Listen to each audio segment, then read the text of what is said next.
Now to Chicago, where a man who set fire to a woman on a train has been ordered to remain in custody. An unidentified 26-year-old woman was riding on a public train earlier this week. She was seated and scrolling on her phone when a man came up to her, poured gasoline over her head and her body. Then, as she ran away, the man lit fire to a container he was holding and tossed it at her, setting her on fire. He then stood back and watched her as her body was engulfed in flames. The woman is miraculously alive and recovering in the hospital, and this wasn't some random accidental burning, if such a thing could ever exist. Prosecutors say this was as premeditated as it gets, that the 50-year-old, a man named Lawrence Reed, allegedly went to a gas station just minutes before the attack. Surveillance video shows him buying and filling up a container of gasoline. He then boards a train, apparently looking for a victim. This attack is getting nationwide attention, not just because it's so heinous, but because it was totally avoidable. Lawrence Reed had been arrested more than 70 times. Not 17, we're talking 70. He was convicted in 13 of those cases for battery and arson.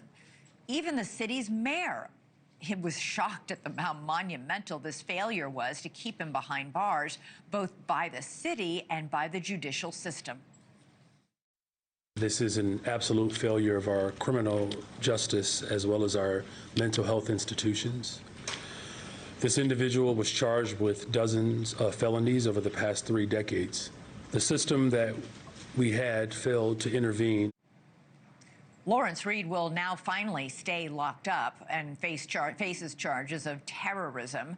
But it's a story we hear about all too often. It was barely 2 months ago when another young woman on a train was murdered while minding her own business. Irina Zarutska was stabbed to death in Charlotte, North Carolina. That crime also committed by a repeat offender with a documented long mental health history.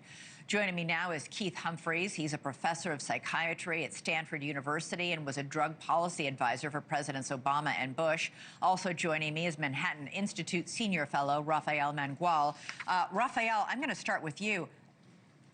70 arrests, 13 felony convictions. Why was this guy still on the street? Well, he was still on the street because a lot of our policymakers have made the fundamental error of committing to decarceration for its own sake.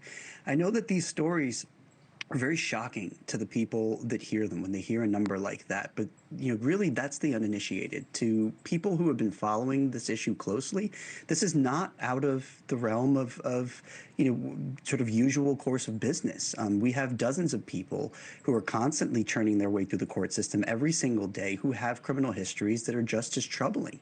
What we've failed to do as a society is to draw a line in the sand as to repeated criminal offending and say beyond this point, no more. Keith, this comes as there has been an increasing call in taking people who are clearly mentally ill, who are clearly addicted to drugs. We don't know in this case if this man was either one of those or both of those, but we do know he was a repeat offender. Do you think this is going to add more momentum now to that push that we all, those of us who live and work in urban areas, can be walking down the street and see people who clearly shouldn't be on the street? Yeah, I think it will add momentum, and it should. I mean, the good news is most people who are seriously mentally ill are not violent. They're far more likely to actually be victims of violence than to be violent. The bad news is there is a subpopulation of people who are a threat to public safety, and the profile is, mentally ill, overwhelmingly male, usually long years of contact with the criminal justice system and the mental health system that has failed, and very frequently substance use, particularly alcohol, crack cocaine, methamphetamine, drugs that are linked to aggression. And we have failed to deal with this population, we being both the mental health system and the criminal justice system. Rafael, you were just testifying before Congress this week, calling on Congress to consider passing a bill that would enforce stronger penalties for repeat offenders. What are the chances that'll happen? I mean, it's hard to say, and one of the reasons that it's hard to say is because the politics of this issue have long been very fraught, right? The reality fraught with is, what? Doesn't everybody want somebody who's been arrested 70 times to not be walking the streets freely to set fire to women on trains? You would think so, but the reality is that many Democrats in this country have fundamentally opposed measures that would have taken people like this off the street. They have opposed measures like pretrial release policies that create rebuttable presumptions of detention for people with lengthy criminal histories. They have opposed, three strikes regimes or habitual offender statutes that subject individuals who have repeated run-ins with the criminal justice system to lengthy sentencing enhancements. These are the answers to the problems that we are all upset about. But the reality is that there are a few people who are political leaders who just refuse to go down this road. And it is long past time for them to have to answer for the why. Why is it a good idea to have somebody who's been through the system this many times out on the street? I've yet to hear a good answer for that. And yet we see these cases. I mean, these two cases that you're talking about are, they're recent, but they're not outliers. We see this time and the again, Daniel Penny story here in New York City involved a man who had assaulted people repeatedly on the New York City subway, who was acting in a threatening manner, and who had a documented history of mental illness. I mean, it's just, and we see in many of these big cities, whether it's Chicago, whether it's New York City, whether it's Los Angeles, San Francisco, many of these people use public transit settings because they don't have any place else to go, and especially in the winter, that's the only place that's warm.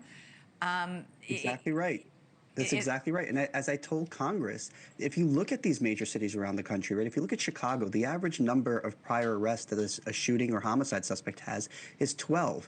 In Washington, D.C., it's 11. In Baltimore, Maryland, it's 9.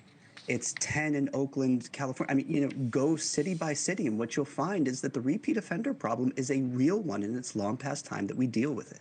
Keith, what do you make of that? Do you think legislation fixes this issue, or is it a matter of not having the facilities to treat people who have mental health issues? And in the case of the man in the Charlotte, North Carolina train stabbing incident, his own mother tried to involuntarily commit him to a mental health hospital and didn't succeed, wasn't able to do so. Yeah, we need changes both in law and in the available facilities, and it has to be done state by state, because that's actually where most of criminal justice and mental health in this country are based.